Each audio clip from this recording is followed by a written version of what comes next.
if you would introduce yourself. Sure. Well, I'm Charles Richards. My doctorate's in clinical psychology.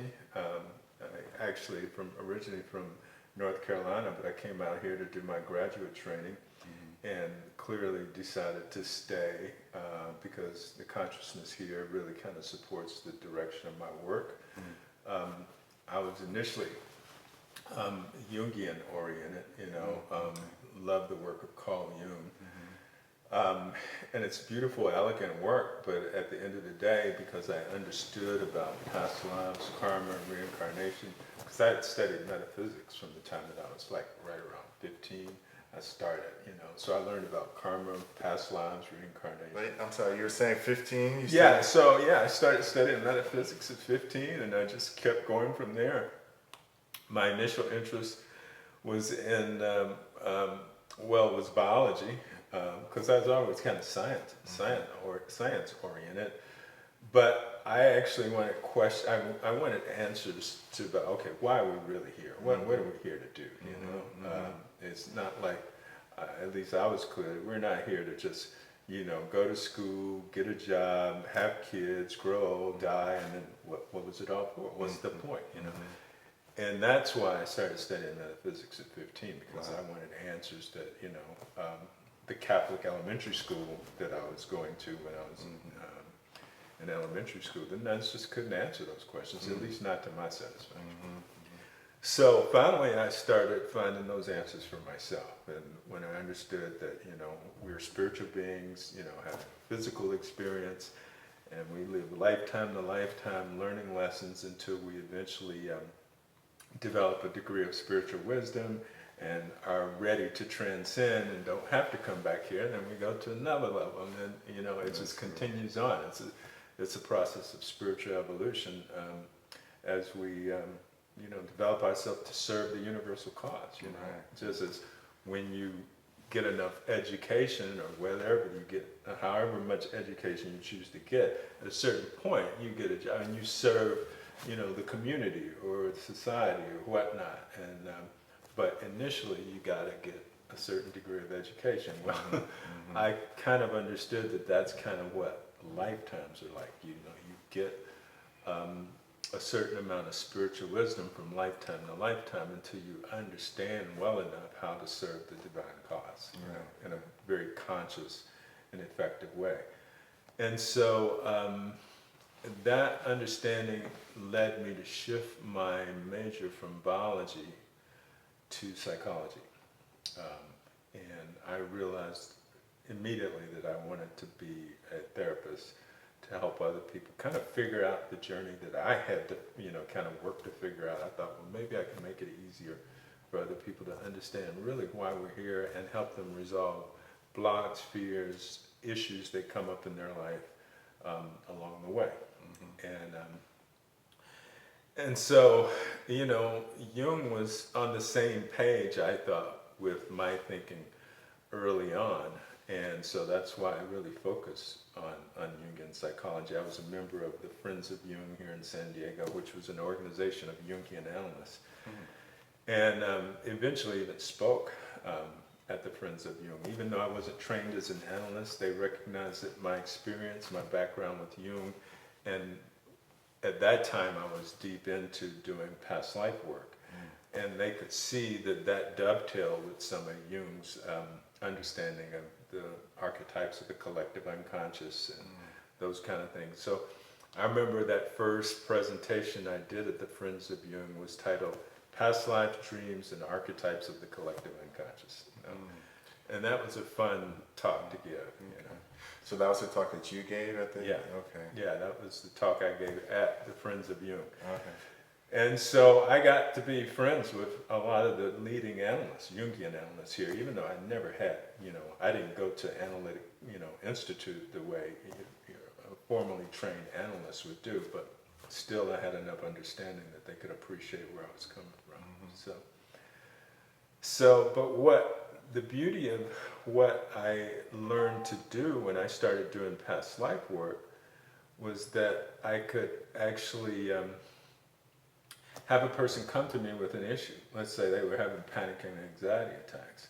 And certainly it's exciting and interesting to watch their dreams, to look at the, what's going on with the ego, the shadow, the persona, and all of that. At the end of the day, that kind of work can go on for months and years, for a person to really start to get a sense of who they are, or to even resolve the panic and anxiety attack. And I found that I could actually take people that they have panic and anxiety attacks for a reason. Something happened to them either in this life and in my understanding of past life that was affecting them in the present. And if I could identify what that was, what kind of trauma they experienced that was impacting their present life, and resolve that trauma, then the issue would go away. The panic and anxiety attacks would go away. And so that became my focus, and I developed with some mentors who were already kind of doing some past life work, but my emphasis was on doing it in a non-hypnotic way. For instance, Brian Weiss was a pioneer in hypnotic regression, and his book, Many Lives, Many Masters, was groundbreaking. He really opened the public up to that. But he was still using hypnosis, and in my understanding, particularly of metaphysics, was ideally you want to be conscious, not in a trance. You want to be fully conscious to resolve blocks and fears and whatnot. So I actually found a way of doing a non-hypnotic form of past life therapy, where the person's fully conscious, but still they can go back to any place in the present life, between lifetimes, or past lifetimes. Also, it also includes going into the birth and the prenatal. So I actually learned how to clear trauma no matter where it was in one's past, without putting the person in hypnotic trance, but in essence resolve issues that would shift. And it's almost like if somebody has panic and anxiety. I had a guy, for instance, recently who I was seeing. He'd done a lot of therapy, very spiritual guy, but very effective in business. His specialty was business building.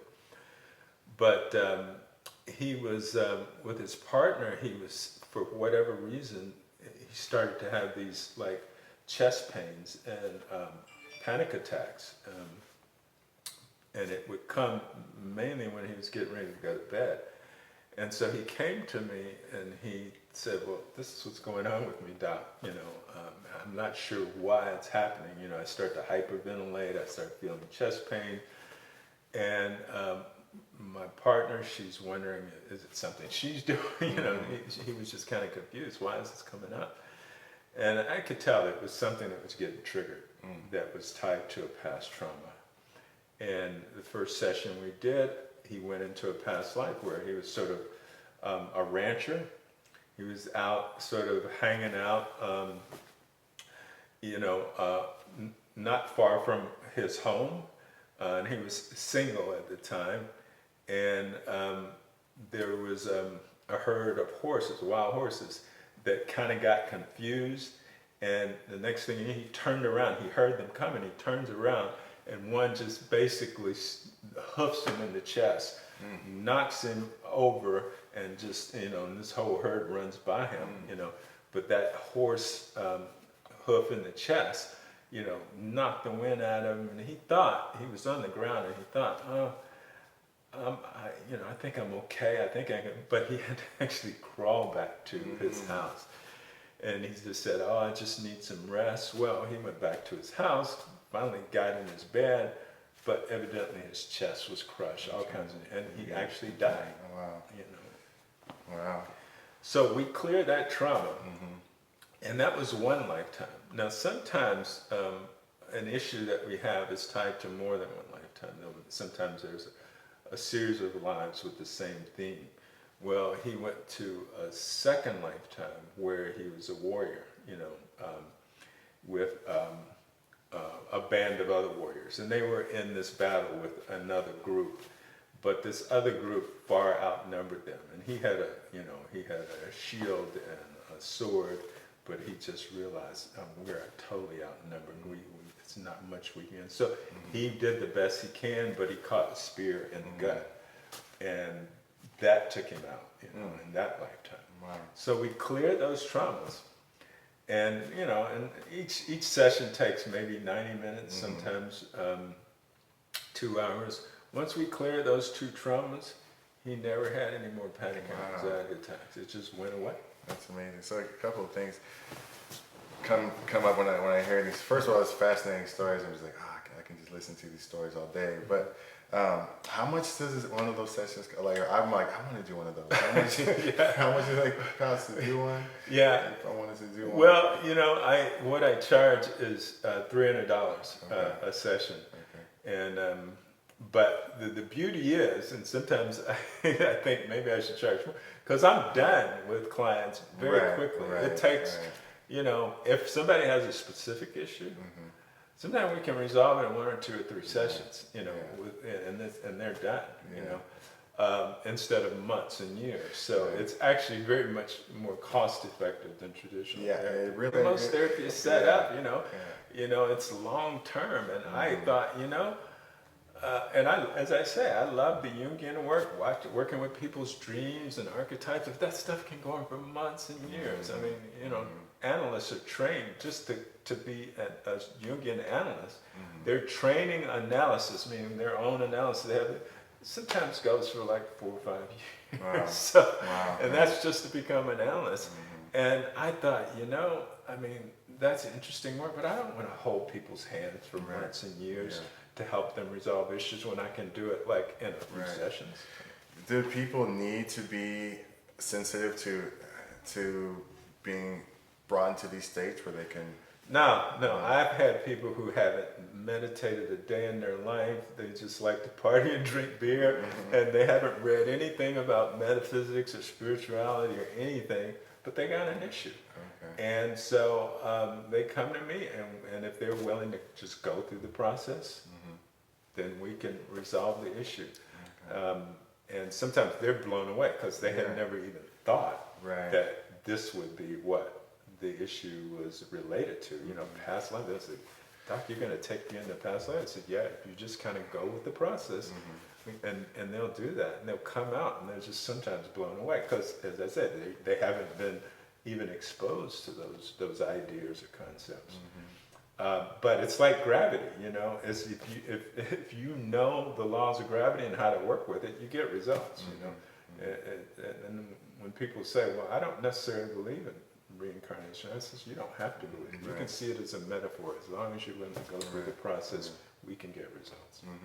It's an interesting metaphor as you bring up about gravity, because our teachers used to say that. They're like, if your patient doesn't believe in acupuncture, you just tell them, like, "Do you believe in gravity?" It's like, it doesn't matter if you believe in it or not. You jump out this window, it's gonna affect you. And wow, so what happened in your life that convinced? Like for me, I did read the Bill Weiss Many Lives, Many Masters. That started to shift my paradigm about the afterlife and how real it was. Because before I was like, just kind of I was really fascinated by, I think I was telling you before, like those paranormal TV shows, and I'm like, this is a real thing, like what? And then reading that book was like, okay, wow.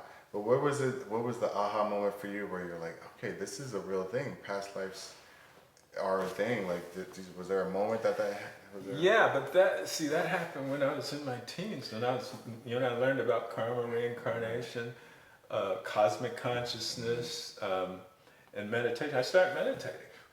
And I started having inner experiences that confirmed it for me.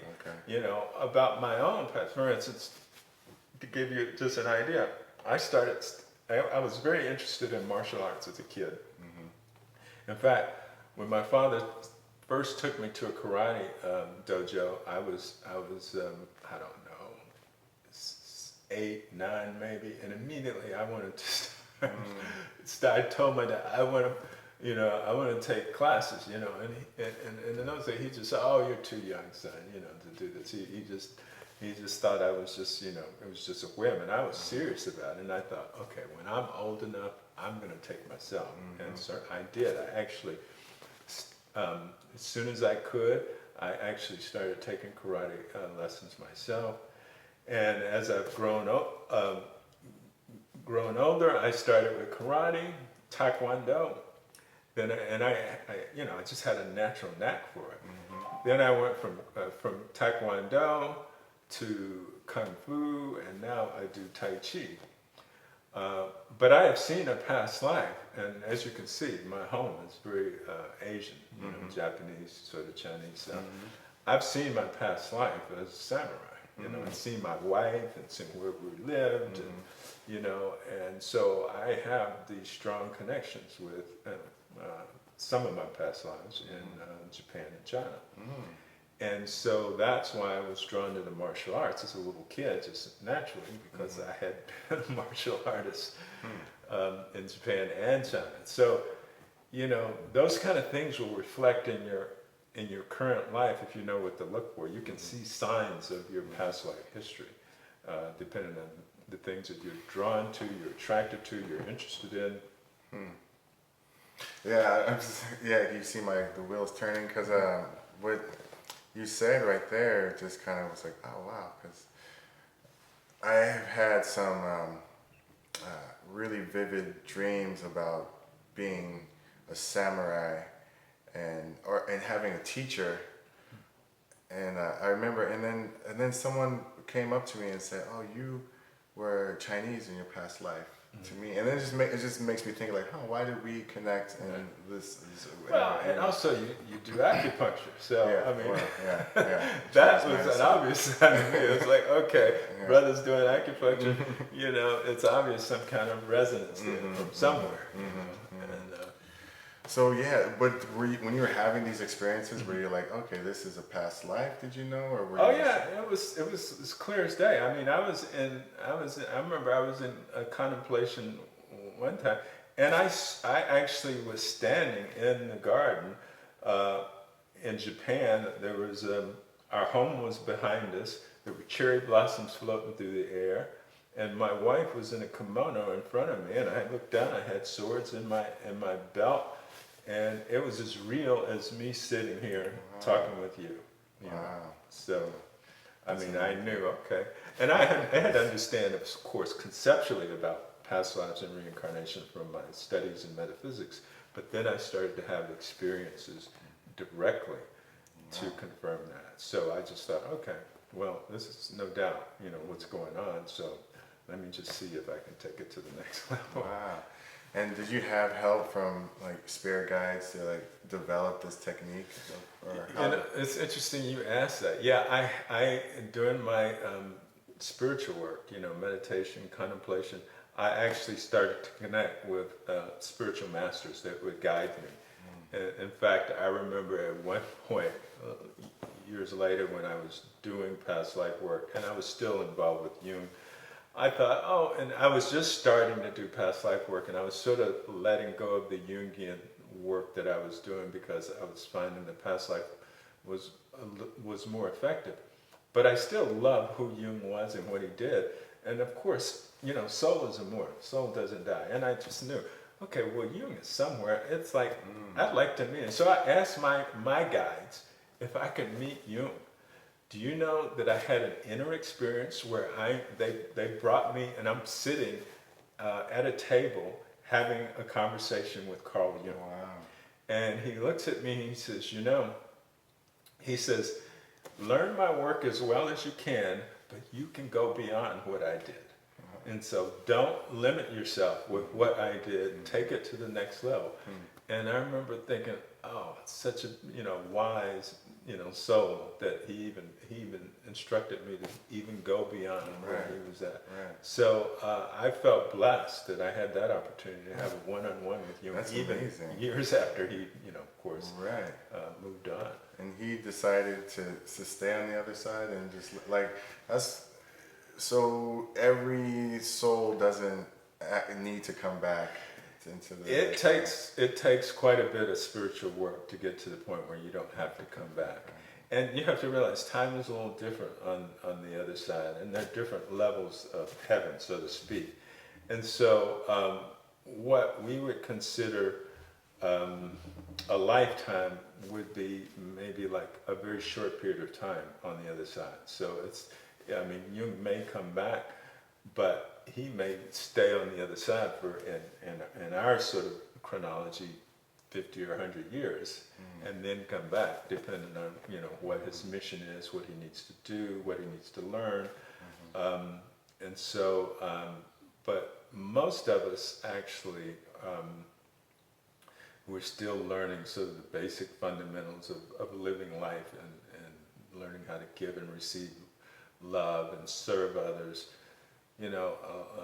Most of society isn't operating at a level where they get to stay on the other side very long. They get sent right back because they have karmic conditions, karmic debts.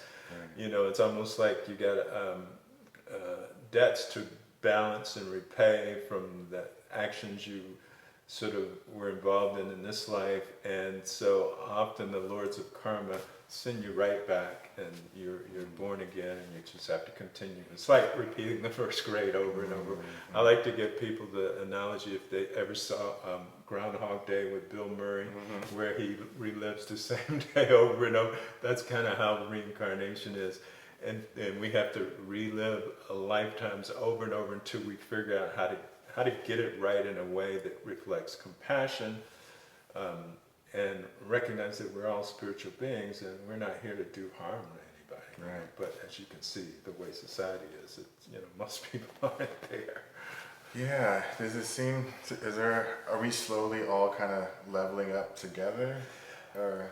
Only in groups, certain groups. You have a soul group that you connect with in this lifetime, and you guys will sort of be on a similar track.